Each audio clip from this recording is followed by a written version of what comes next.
So lovely of you to join us here today for this exciting webinar.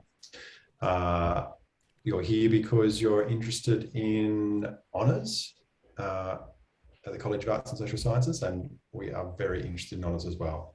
Can I start by acknowledging and celebrating the First Nations peoples on whose lands we are meeting?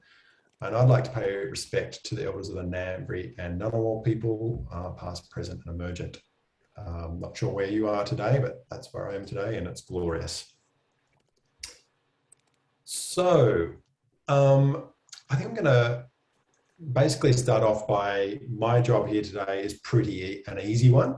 I basically just get to wave my hands and enthusiastically tell you about why you should do honours with us here at ANU and why it's such a good thing. I mean, it's a pretty easy sell. I think that doing honours, having a year to do your own project with the support of the wonderful supervisory staff here at ANU who are expert researchers in their field and also generous, lovely human beings. You know, it's just such a rare treat. It really is quite an exceptional experience and one that, you know, it's a rare thing, let us say, that you'll get that opportunity to sort of go so deep into your own project and get a year dedicated to it. I think the motives for doing that, you know, apart from just the interest, honours is a fantastic vehicle for, you know, whether your aspirations are professional or academic or other, it can work for all of those goals. So, you know, obviously it's a fantastic pathway on to PhD. It's probably, you know, it's the most common pathway to a PhD is through honours. So that one's very well established and very well established in a research intensive university like ANU. But it's also got it gives you agency in the professional market as well, because the things you're learning in honours, it's form and content. Yes, you want to dive deep into your area of specialty and become even more knowledgeable and expert in that area.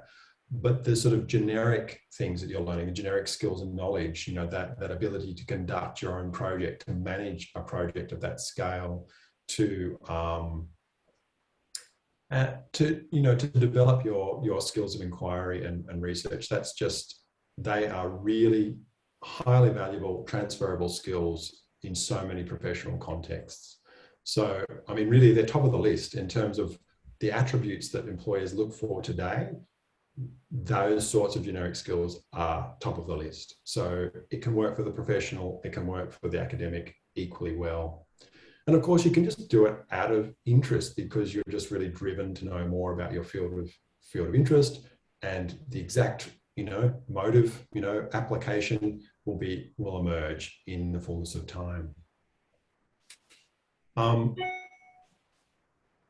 won't sort of go on about it too much because I think what's more interesting is to hear from our current honours students who can paint out the detail and give you their take on I think much of what I was talking about just then, you know, give their own personal account of what they're doing, why they're doing it, and I guess what their ultimate aspirations are.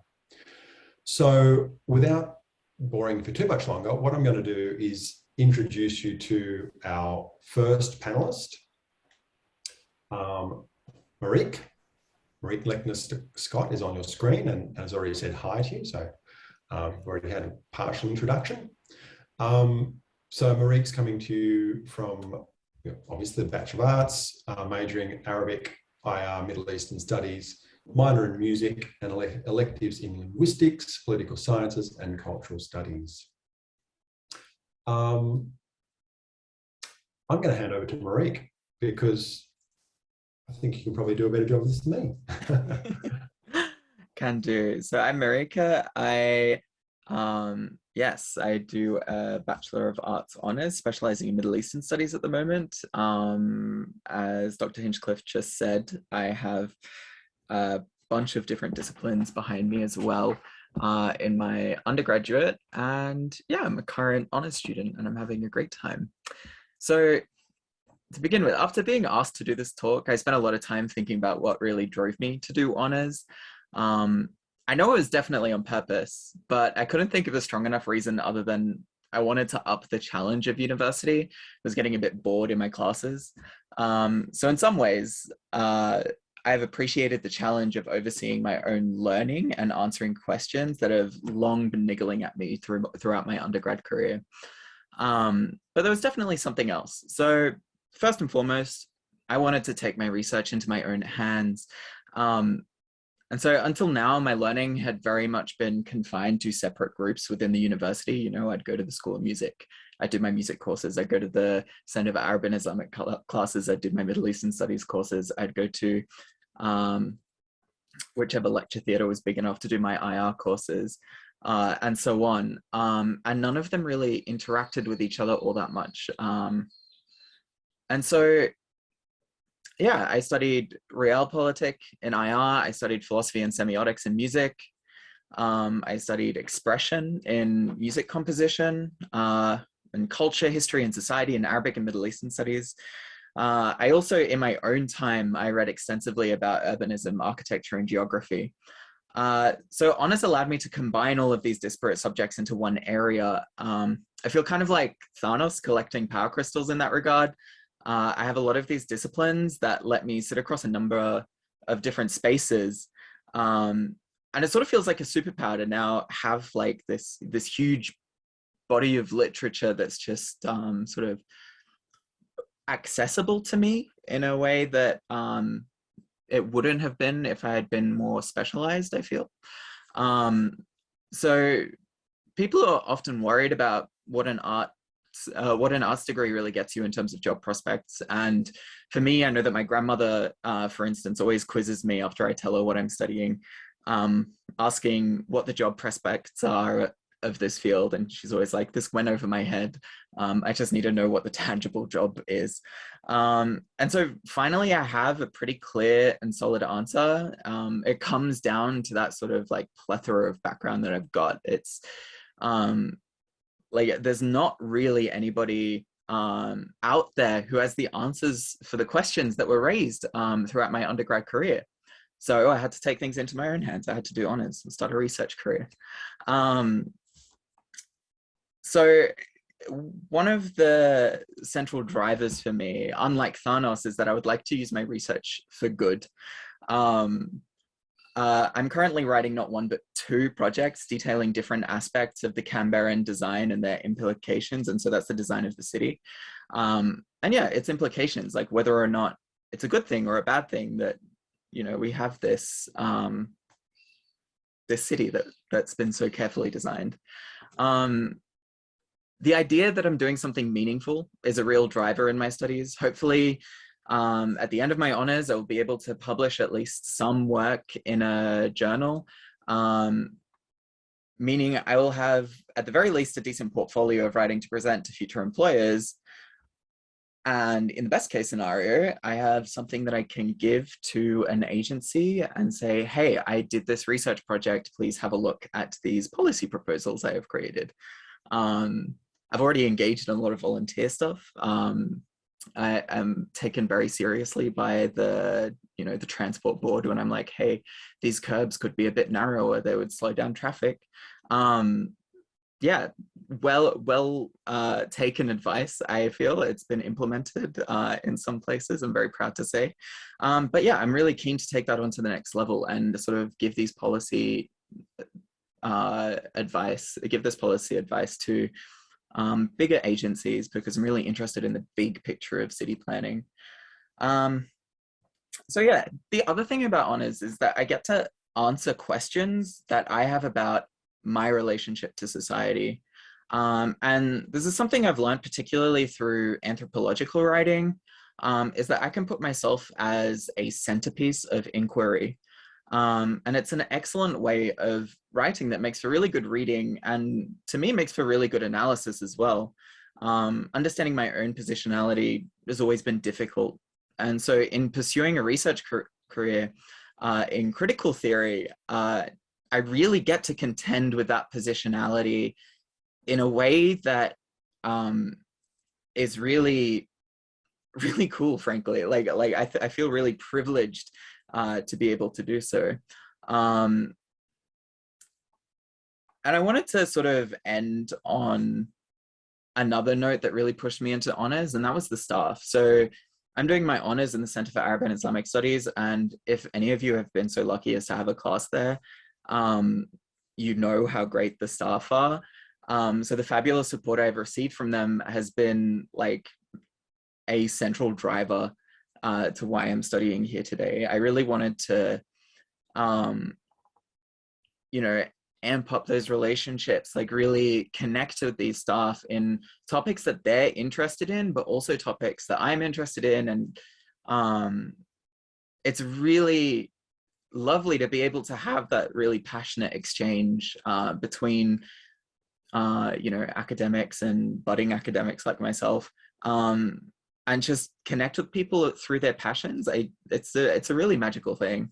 And so, yeah, they've offered me such like incredibly valuable insights for my thesis as well, which is unbelievable. It's crazy to think, because it's always a bit out of left field as well. Like area studies is a very interdisciplinary field, and everybody who is at CASE is from a very different background. And it's been amazing being able to talk to all of them.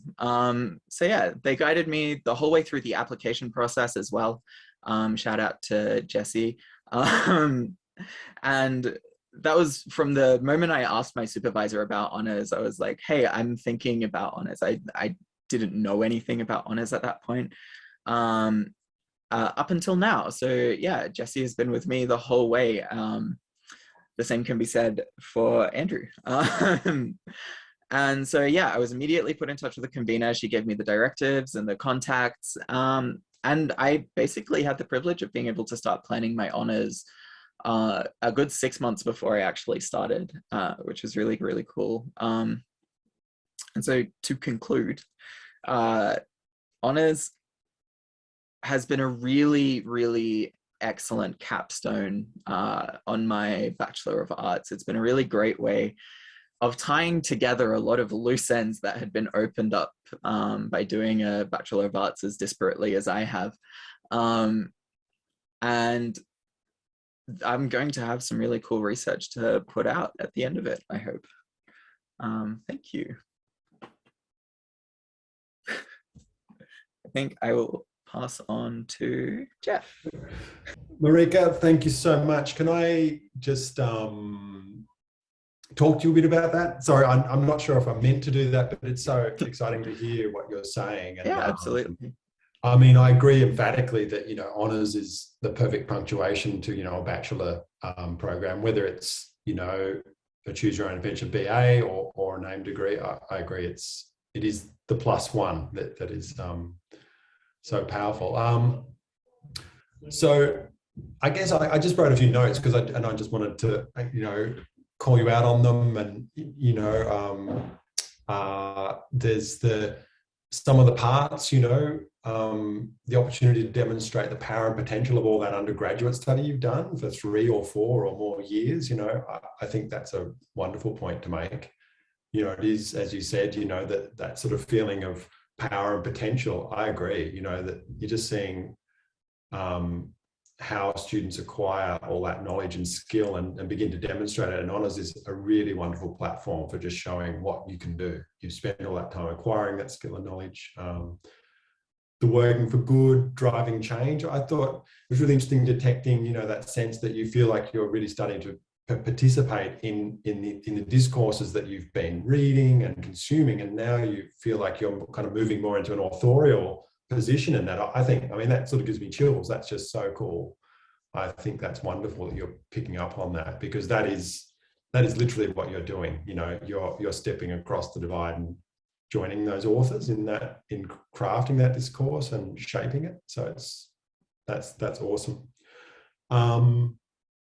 So yeah, I guess I had this little list. You know, you've got the coming out of honours. You recognise that there's that topic of interest that, you know, you have drawn together all of these different elements and effectively crafted a specialism of your own making, which I think that's distinctive, right? So if you're thinking about jobs and things, you have made that. You will be distinctive to an employer. So there's that topic.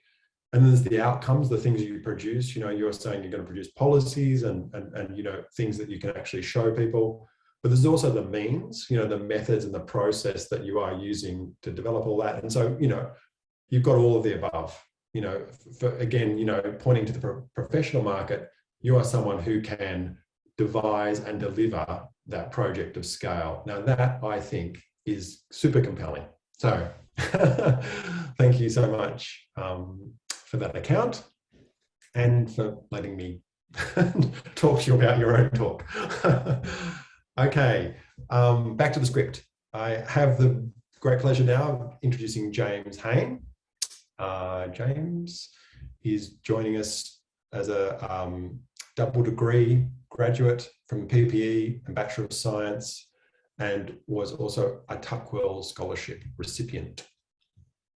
Hi, James.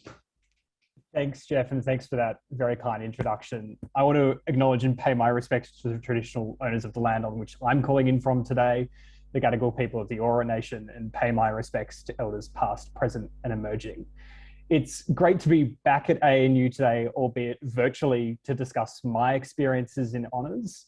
A bit of background about me. I did a double degree at ANU in a Bachelor of Politics, Philosophy and Economics and a Bachelor of Science majoring in Statistics. And in my final year of my undergraduate degree, I chose to do honours in political science, and my supervisor was Dr. Jill Shepherd. My honours thesis looked at the quality of opinion polling in American newspapers and found that media organisations in America do not penalise pollsters for repeated inaccuracy. That has particular impacts on democracy in America more broadly, and has lessons for Australia as well in the way that we think about opinion polls. And since graduating, I've moved to Sydney and also moved into the commercial world and now act as a management consultant up in Sydney. I want to talk about three things today: why I chose to do an honours degree in the first place, what are the key benefits that I think have come from my honours degree, and then thirdly, a couple of things that I wish I had known when I was applying and then also going through honours as well. So why did I choose to do honours? I think a number of the people who may be on this webinar, I attended this webinar, might be a bit unsure about whether they want to do honours or not. And I think having gone through it now, there are three really key benefits that I enjoyed, and the three things that you might want to consider as well when you're making the decision.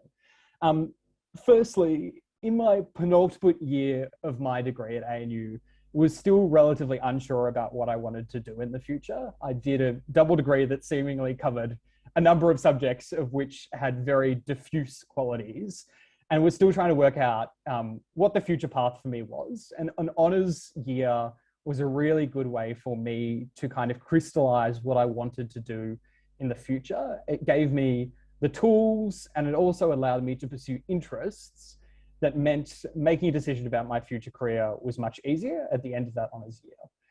The second thing that was great about honours for me was that it was a fantastic way to combine everything I'd done at ANU to date. A lot of ANU double degrees have really diffuse things. Mine is the case in point: politics, philosophy and economics, then science on the other end. My degree was a really great way to combine all those things into one honours paper. And so my honours paper picked up issues in political science, had a lot of statistical analysis, and also talked about some of the philosophical underpinnings of all of those things as well. And so it was a really great way to combine everything I'd done at ANU today. And then finally, one really great thing, which I think has already been touched on, is that you get a really clear output of the year at the end of your honours year. So throughout my university coursework degree, I was doing a lot of miniature essays, 3,000, 4,000 word essays that were really interesting, and I really enjoyed them. But I also wanted kind of the big paper that I could point to at the end of my degree to say, yeah, I did that. And a great way to get that paper was doing an honours degree at ANU. So what are the key benefits for me having gone through an honours year? We heard from Jeff previously that honours is a fantastic pathway to a PhD, and it is, but it's also a fantastic pathway into the commercial world as well. A lot of the skills that you learn in your honours year and build in your honours year are really employable. Here I'm talking about the ability to research a really complicated area and summarize it down into key insights. I'm talking about things like data analysis, if you go down a more quantitative route, but also about presenting. In your honours year, you're often asked to present your research to other students in your honours cohort, but also other academics as well. And that's a really good way of learning those skills. Those are some of the harder skills that I would describe, but there are also some softer skills as well. Things like making an argument and putting together a cogent narrative about what you've learned is really important, and something that I've taken forward into my future role now.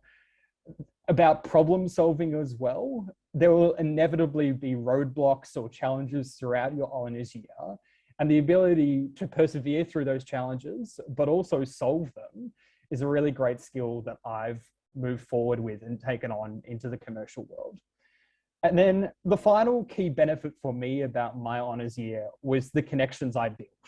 And that's connections with other people in my honours cohort who have remained great friends, but also really good connections with the political science sphere more broadly, whether that be academics at ANU and academics elsewhere in the political science discourse more broadly. I want to end with a couple of things I wish I would have known when I was applying for honours.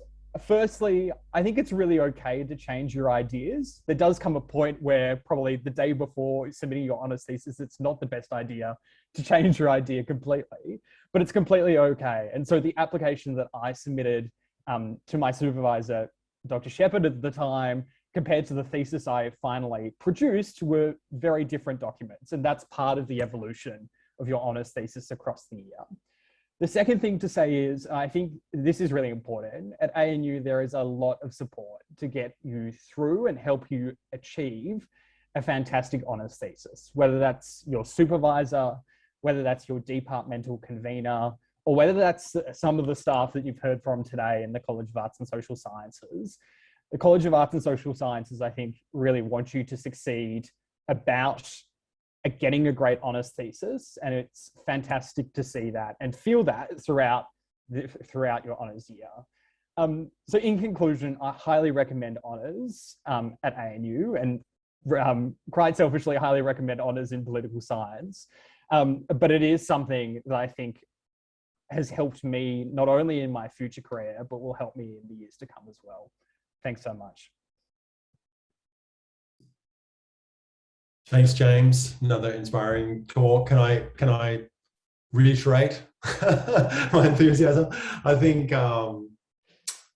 yeah, I mean, perhaps starting at the end there where you're saying honours is an evolution. I think, yeah, I agree emphatically with that, you know, that it can be a bit scary when, you know, your ideas start to move, but it is normal, isn't it? It's just the evolution of an idea, and you have to follow your idea where it takes you. Obviously not all the way to the finish line, you know what I'm saying, but yeah, absolutely. Yep, I think you kind of summarized more than I can, so I could reiterate everything you said, but I like your idea of like almost testing out a future direction. You know, you, again, like Marika was pointing out, you've done a breadth of study in your undergrad, and then you're kind of looking, but that can take me in so many possible directions, and honours almost is a way to rehearse one, isn't it? You know, or as you pointed out, you got to sort of rehearse a possibility, and it did come to fruition. And producing that substantive piece of work, that is so alluring. I think if that probably if it isn't alluring to you, honours is not your thing, but otherwise it is. It's so nice to stay with something. I think that's another really important aspect, you know, in terms of its application for employment too, isn't it? That you don't tend to sort of down tools in the real world and go, oh, well, I've done 3,000 words. It's a bit lukewarm, but whatever, I'm finished now. You know, honours is that thing of like, polish it, get it right. You know, you have more time to really see it through to the full fruition. So many employable skills there, as we've both been saying, you know, the research, data analysis and information analysis, presentation of complex ideas, you know, problem solving, ability to present a coherent argument. These really are they're just so powerful. Everyone wants them. You know, in our information society, these are the skills to have. So don't believe the government. That actually is the place you're going to get a job. And yes, and the last point I will parrot as well, support is real. And I think, you know, all through your undergraduate, we do want you to succeed. I don't know if you detected this, James, but you do sort of feel like your supervisors and people coming alongside you more as partners. It feels, I don't know if you sense that, but it feels less. There's that relationship of, you know, it's harder to do that as one of a really big cohort, you know, to feel completely alongside the cohort in honours is so much smaller, and you really are working with your supervisor like a partner. It is. And same with all the support staff too. You know, we really, I think it's much more tangible how much we want you to succeed, and we're supporting you in that endeavour. So yeah, agree emphatically. Thanks so much, James. That's super generous. All right, now I've got to get back to my script to find it. Let me now introduce to you Annalise Feller. Are you there, Annalise? I'm switching screens. Yeah. I'm going to hand over to you. Cool, thank you. So hi guys, I'm Annalise, and I'm completing my honours in international relations this year. And so for a bit of background about my thesis, my underlying area of interest was looking at Western perceptions of African people and African states. And sort of one thing that I found throughout high school and even through uni as well, is that I really didn't know much about African politics and African history. And then a couple of years ago, I was on exchange in Spain, and I did a course on African history. And obviously I was in a different country, so I was exposed to quite a sort of different sort of range of views. And it was really interesting to be able to be exposed to a whole new area of research. And then the following year at ANU, I did a course on genocide, and I found that really interesting. So I decided with my thesis to merge sort of those two subjects together.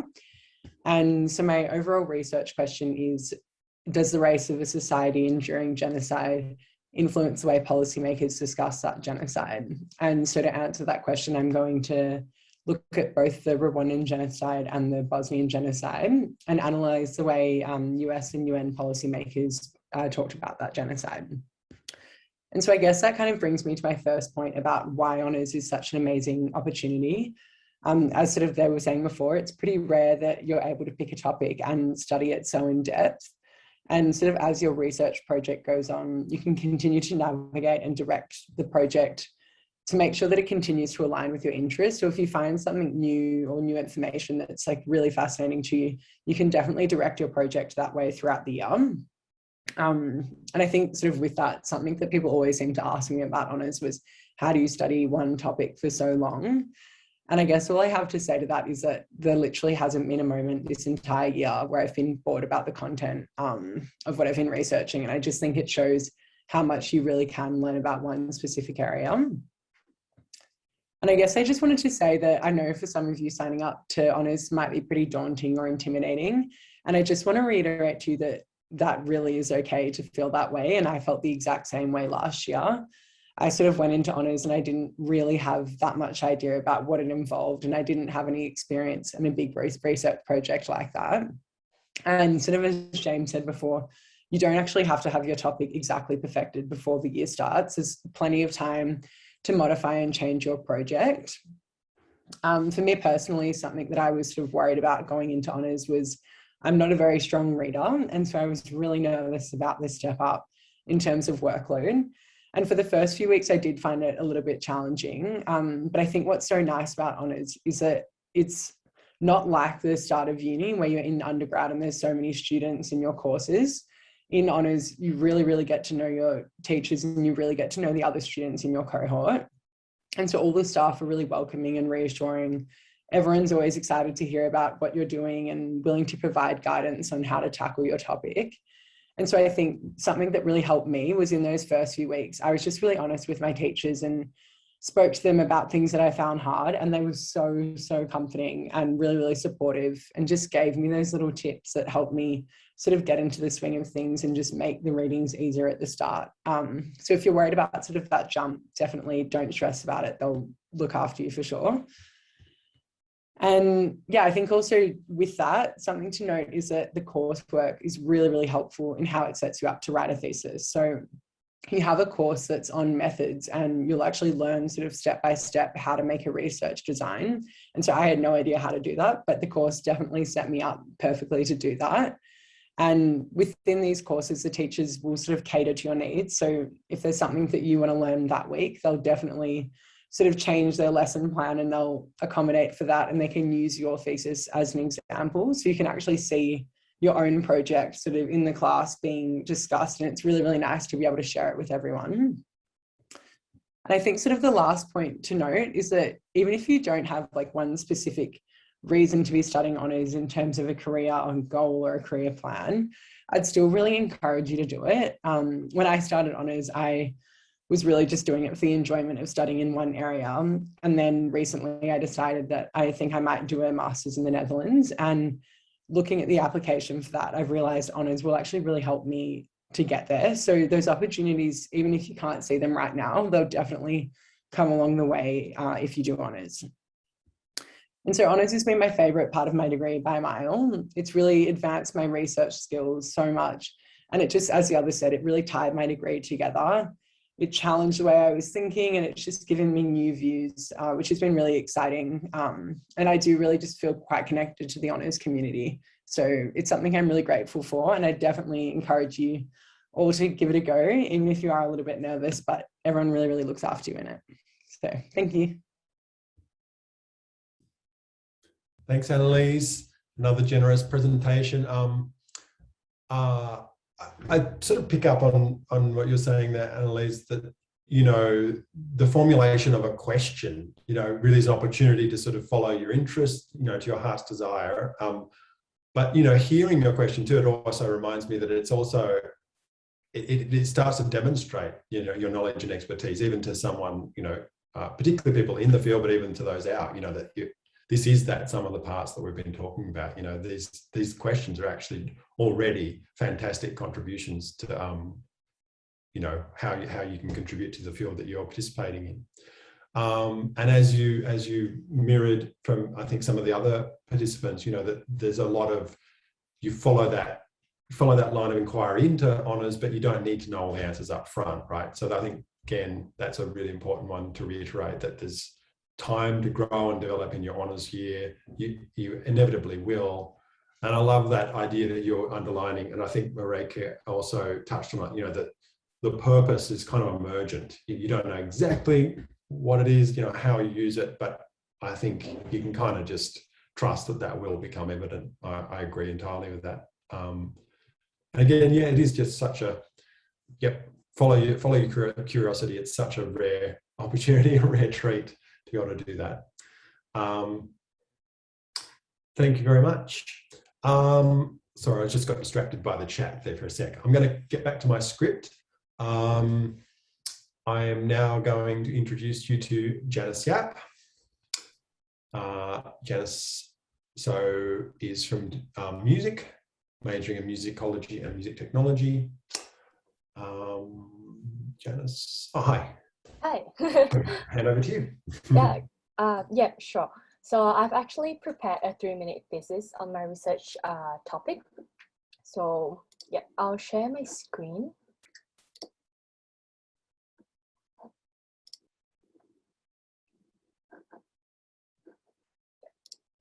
Okay. So I'll just get into it. So main thing is that what do these objects have in common?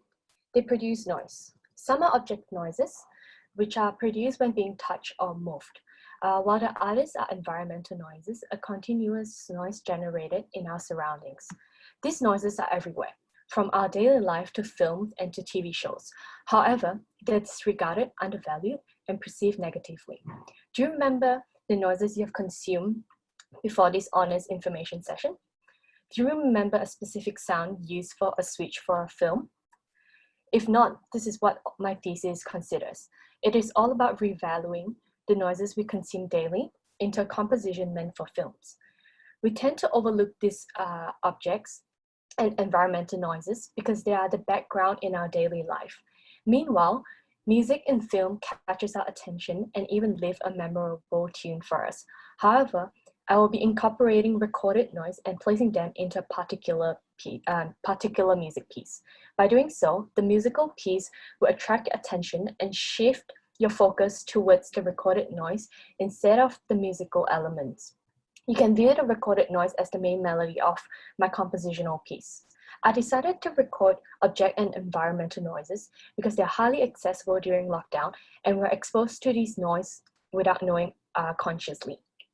I wanted to turn common sounds that are shared by all of us here into a musical piece.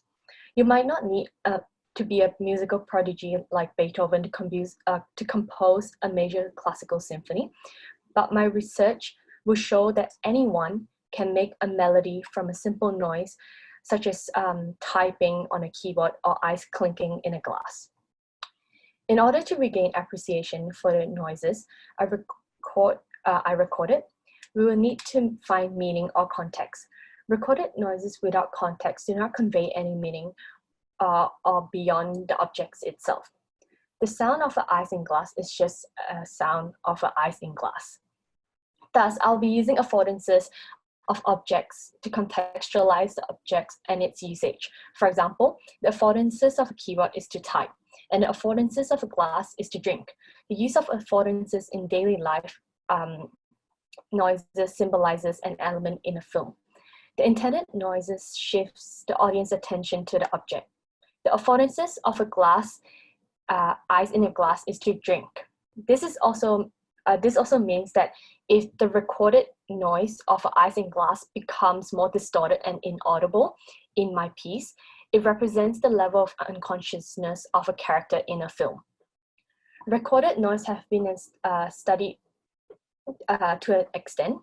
In the field of musicology, it is known as Foley and does not provide any substantive reasoning to why we should appreciate noise. Hence, I'll be using a musical piece known as drone-like composition to convey my contextual understanding of object and or environmental noise and to build on onto the existing research. My thesis is all about using common noises surrounded by us in daily life and incorporating them into a musical piece. This allows anyone here with a recorder on your phone to record noises and incorporate them into anything musical. The recorded noise will serve as the main melody instead of the accompaniment noise in film. This allows us to reevaluate noise surrounded by us on a daily life basis and leave a positive effect on noise. I think that's it, what I've done for my thesis. I'll just pass it back on to Jeff.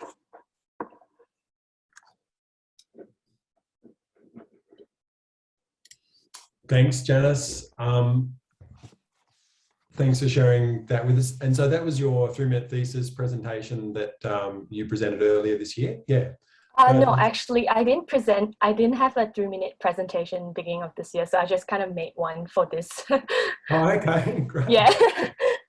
No, good for the Zoom format. And it's, apart from, you know, hearing about the details of your project, which are fascinating, it's great also that Janice reminds us of just how, I guess, kind of expansive the field, the humanities and arts is, and in that, our understanding of what a thesis can constitute. So it can be a traditional written thesis, but it can also be constituted through creative works, such as some musicians and visual artists will work in that way. So it basically can be either pure written work or an amalgam of written and creative work. There's variations on that theme within honours in CASS. I'm going to throw back to Marika, who's going to talk to us a little bit about regional study. Yes, and my thesis. So like Janice, I prepared a 3-minute thesis presentation. I don't have a pretty slide, I'm sorry. I don't have any of the images that I'm meant to have for my thesis yet. But anyway, yeah, this is to give you an idea of what we're doing at the moment, and how, you know, it might give you some ideas for a thesis of your own. So, ever since I grew up in small town suburban Australia, I've been fascinated by cities. I was always dazzled by the skyscrapers when we drove down the M1 in Sydney while visiting my aunt and uncle. I was awestruck at the glitz and glamour of the big city. When I first moved to Canberra, a different yet familiar feeling swept over me. All the national symbols of Australia stood out at me as I drove through the city. Even the differences between the areas of Canberra, the different suburbs, felt emblematic of the different ways that people live across Australia. This fascination led me down the path of figuring out why cities are built the way they are. I remember reading a satire piece about skyscrapers and man's phallus at some point. At that point, I decided to dive down further into this rabbit hole.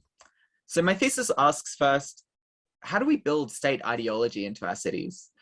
Why is the War Memorial where it is? Why does Parliament House sit inside the landscape? Why did we build Canberra like that? These are questions that are like really sort of been flowing around my mind living in Canberra for the last 4 years. And it's really difficult to come to a conclusion because we all know that Canberra was intentional. We all know that Walter Burley Griffin sat down on the top of Mount Ainslie with his wife and, you know, drew up his plans for the city. But why did he do it like that? And my thesis aims to answer that question for both Canberra and Amman. So the second part of my thesis,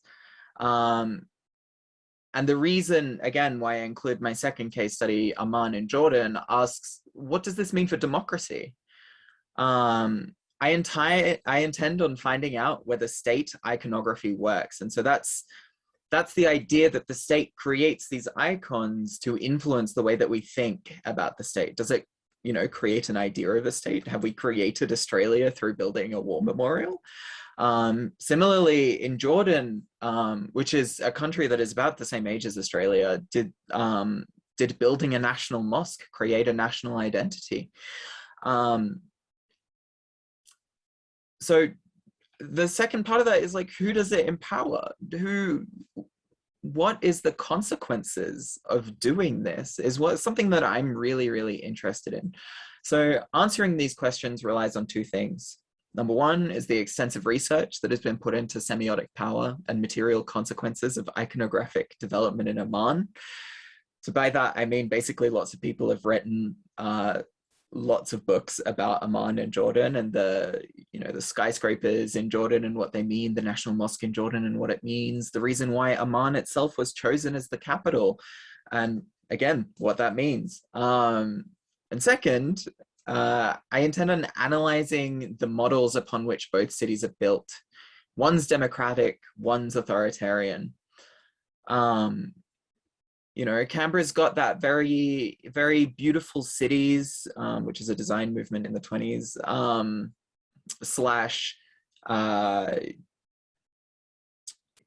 it's got that very beautiful cities design element to it. Amman, on the other hand, has got this different design that revolves around roundabouts, sort of sits somewhere between the Parisian and the American design ideas. And after identifying these models, I will then compare the outcomes of both cities and see whether one is more democratic in terms of the amount of social movements that happen, or is it the other? Hopefully this will have implications for the way we build our cities. And I will give recommendations on how to build a city that empowers people rather than oppresses. It's very complicated. I don't want to sound too up myself by saying that, but it's to me, it's a very complicated subject that I haven't quite unpacked fully in my head yet. And so as I go on in my thesis, it's starting to become clearer and clearer. The different dynamics that exist within cities are also becoming clearer and clearer. And I'm really looking forward to finishing up. So I think that's it for my 3-minute thesis. I think I've got 3 minutes. Thank you, Marika. That's excellent. So good to hear a bit more about the projects from Janice and Marika. It's if you do have questions, there's been a few coming into the Q&A panel. Please fire them in there, and it can be about any aspect of what has been discussed today. You might have a question for a particular speaker that's presented today. You might have a more kind of general question about anything that we're touching on. And that segues to Andrew Carfrae, who is from the CASS student office team. And Andrew will tell you a little bit more about the application and admissions process. Thanks, Jeff. Yeah, it's always so wonderful to have gone through the process with students and then see where they have ended up. Yeah, like everyone is saying, it's an amazing year. It's not just superlatives. It really is a great year to focus on something, to create an amazing piece of work, to find out where your research interests lie and absolutely focus on them. So it's been so inspirational hearing about everyone's journey. I know it's a bit cliche, but it kind of is, and what people are doing. So thank you, all the speakers. It's been excellent. Now, in a more practical sense, I'm just going to put into the chat a couple of very important links. One is, the first link is about, I don't have much time, so I'll keep this brief. The first link is about current students' honours. So this is a little bit about honours and what it is and benefits and when things are due, etc. But the second one, which is the how to apply, is an extremely good source of information about how the step-by-step process to apply for honours. So if I could say, so first of all, you need to, if you're a current ANU student or even if you're not, the best place to start is on the programs and courses site.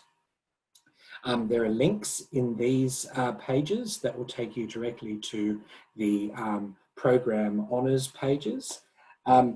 So the best big advice I can give is that if you are in a BA, then you apply for a Bachelor of Arts honours. So Bachelor of Arts, apply for Bachelor of Arts honours. If you're in a Bachelor of International Relations, you apply for a Bachelor of International Relations. So honours. So it's what degree you're in, and that's what you look at for the program requirements to get into honours. So have a look through how to apply. Most of the time, it is all about the average for courses that you have done. So normally it is top 36 units excluding 1000 level. So what that means is that, say, if you're applying for honours for Bachelor of International Relations, you would have 4 courses that are compulsory courses, and then 2 others, which would make 36 units. 6 courses is 36 units. And then you would take the average of those courses, and then it is whatever is above 70%. So it is about a 70% average rather than GPA or anything like that. So that's some good news. The second part is that you have to have you have to have a completed degree. So that means that if you are in a degree now, then, and you're about to finish, then by all means you should start applying now. We can talk about that a little bit more in the Q&A, and I think Marika has a few things to say too. But the third one, which is important, is the Thesis Supervisor Confirmation Form. Now, that's a mouthful, and it is a form that you need to have completed. It pretty much says, my name's this, I'm applying for honours, briefly my topic is this, and my supervisor I intend for my supervisor to be this, and the supervisor agrees. You then upload that form in your application, or you can also send it directly to the CASS student office at students.cass@anu.edu.au, and then we can match that up with your application. But we need that form to be able to progress with your application. So on the form it says there's a convener and the head of school to sign. We will look after that for you. You just need to do the supervisor, you get the supervisor to sign off the form. We will also accept emailed sign-offs of the Thesis Supervisor Confirmation Form. You don't need to actually print it out, sign, scan, send. We're happy to accept the form filled out, and then your supervisor saying, yeah, I agree to supervise you. So yeah, that's a very brief introduction to how to apply for the honours. What happens? Oh, sorry, Jeff. I was just going to say, thanks, Andrew. Carry on. I just thought you... Oh, no, I thought I was going to wrap up, but I thought I'd just say about the admissions. So what happens is that it goes to, in the how to apply section, it will show you how to apply through the programs and courses page. Up on the top right-hand side, there is a button that says apply now within each of the honours pages. Now, I think it should be a green button, green for go, but it's actually a black button. So have a go, click that, start your application, upload your documents, and that's how you get to apply for honours. Yeah. So yes, completed. Yeah, I was just going to point you to some of the questions. I think some of what if there's currently a bunch of open questions, some of them are being answered as we speak. But if we can just breeze through a few, sure. Just because I think you've just touched on most of them. At what stage of my degree should I start applying for honours? Sure. We're about to hit the deadline. Yeah, cool. All right. So you can probably, most people apply for honours in their last semester. So if you're in your last semester now, you have to apply by the 31st of October. That's a pretty strict deadline.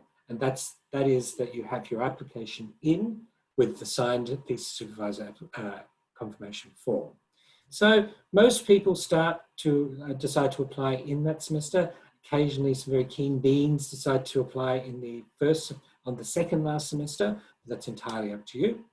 It is considered to be an undergraduate degree, but you have to have completed your undergraduate program to gain entry into it. That's one of the requirements.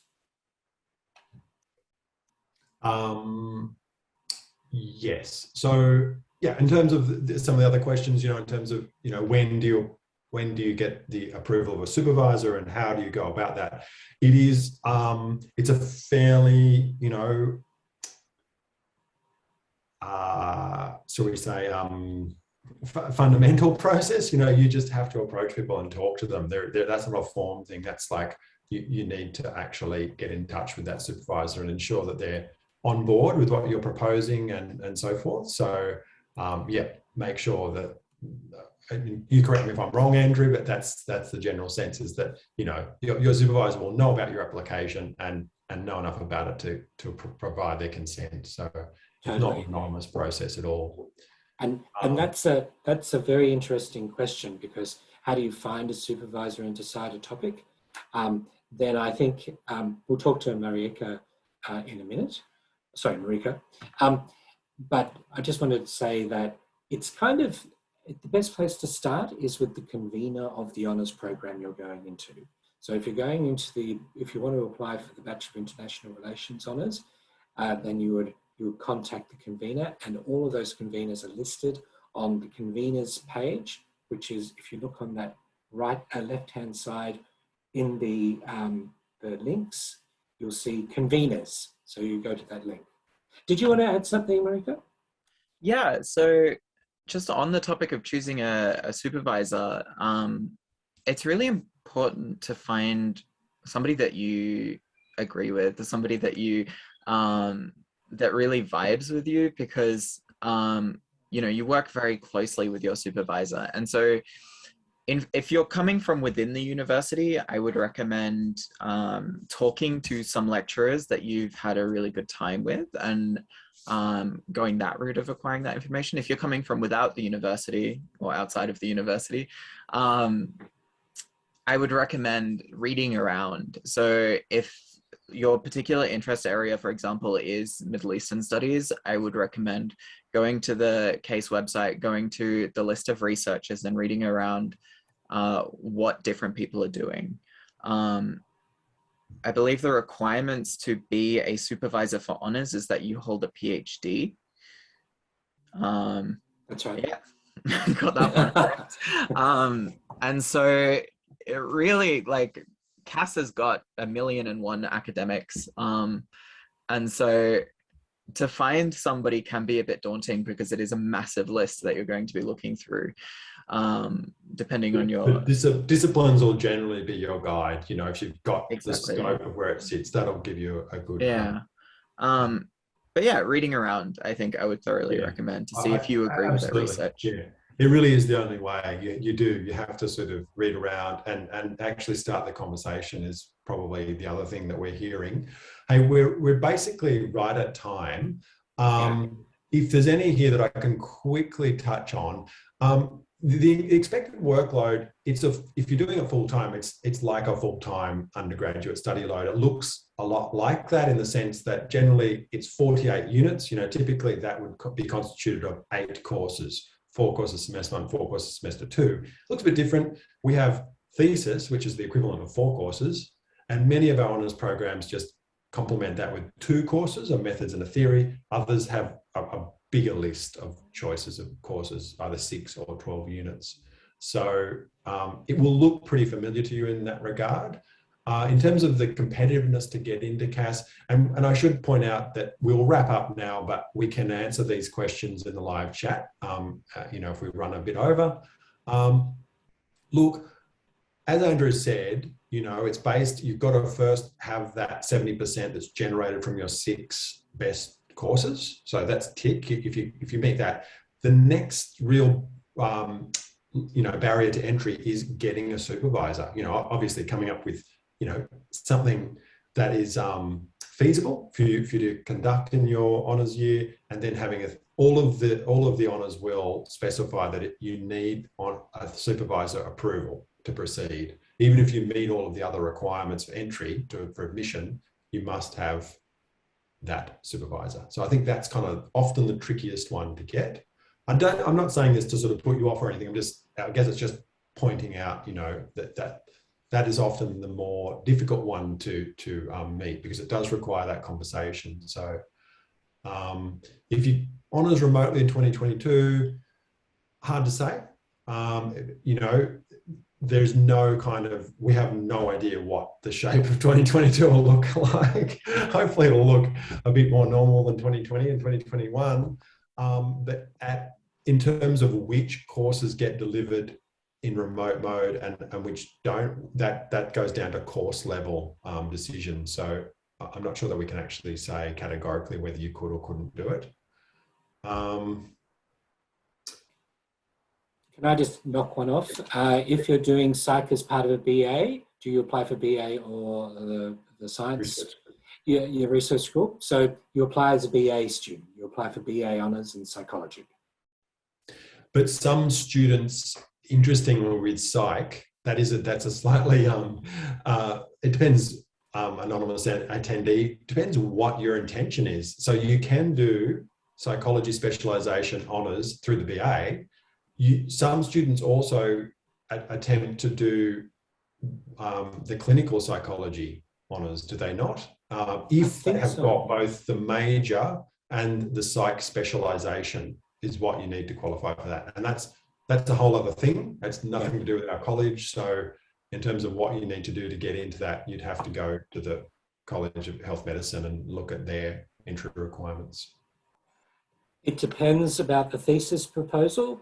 Some departments want you to write, you know, a literature review and a lot of other things on our thesis supervisor confirmation form. We just want a very short 2-sentence, 3-sentence précis of what you're doing. You can work that out with your supervisor though. They may say, we want you to produce something, or they may say, we want you to sit down with a coffee, but it is entirely up to the supervisor and the department that you're going in. So make inquiries with them about the thesis proposal.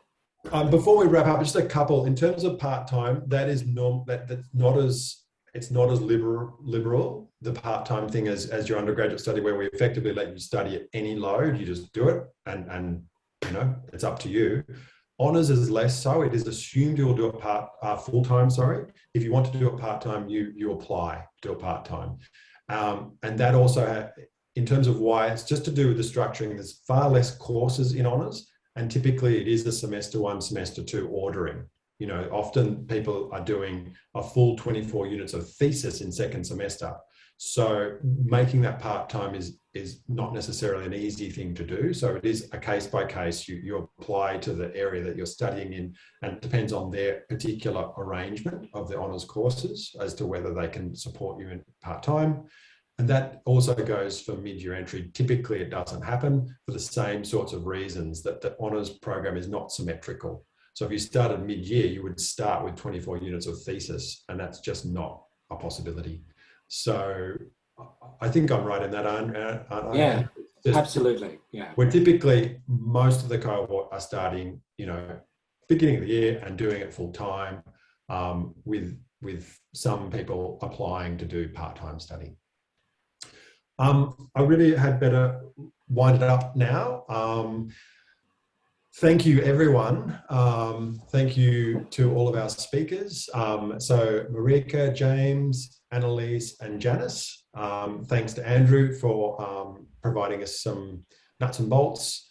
As I said, we will attempt to continue to answer questions in the chat. But other than that, I think I am now safe to say good afternoon and good luck with your honours applications. Do it.